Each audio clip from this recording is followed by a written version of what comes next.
Oi, oitavo ano, todo mundo bem? Vamos para mais uma aula. A tia pede que vocês abram o livro na página 218 e acompanhem comigo. A tia tá um pouquinho rouca, mas vai dar certo. Vamos falar sobre diferença de potencial, tá? E aí nós temos aqui na nossa página algumas fotografias. Nós temos uma bateria de um automóvel, temos uma pilha e temos um micro-ondas, certo? E aqui nos mostra as voltagens de cada um desses equipamentos, tá? De cada um desses geradores.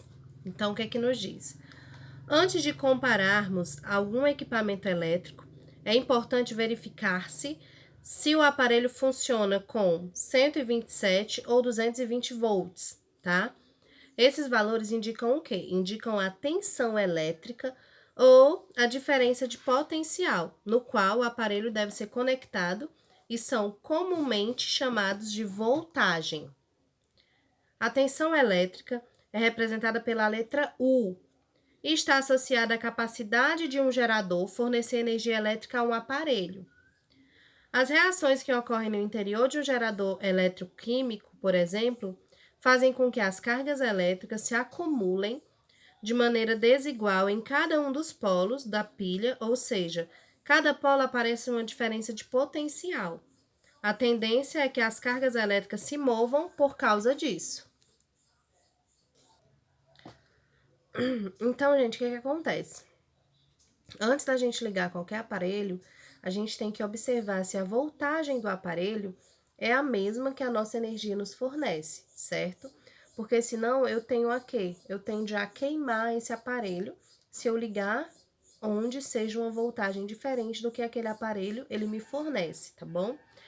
A unidade de medida da diferença de potencial ou tensão elétrica no Si é o volt. O instrumento usado para medi-las é chamado voltímetro, tá? E é importante saber, gente, a tensão elétrica tanto do aparelho quanto da rede elétrica ou do gerador ao qual a gente pretende conectá-lo. É o que a tia acabou de falar aqui para vocês. Caso não sejam compatíveis, pode ocorrer mau funcionamento ou até mesmo a queima do aparelho, como eu acabei de citar para vocês. Por exemplo, quando é preciso substituir uma lâmpada queimada em uma casa, é necessário conhecer a tensão elétrica do local, normalmente 127 volts ou 220 volts, para comprar uma lâmpada correta e evitar que ela queime ou que ela funcione incorretamente. Dando continuidade, a gente vai lá para a página 220, onde a gente vai falar sobre resistência elétrica. E o que é essa resistência elétrica? Então, assim, como a gente citou anteriormente, existem materiais que geram grande dificuldade para cargas elétricas se moverem em seu interior e materiais nos quais essa dificuldade é menor, tá?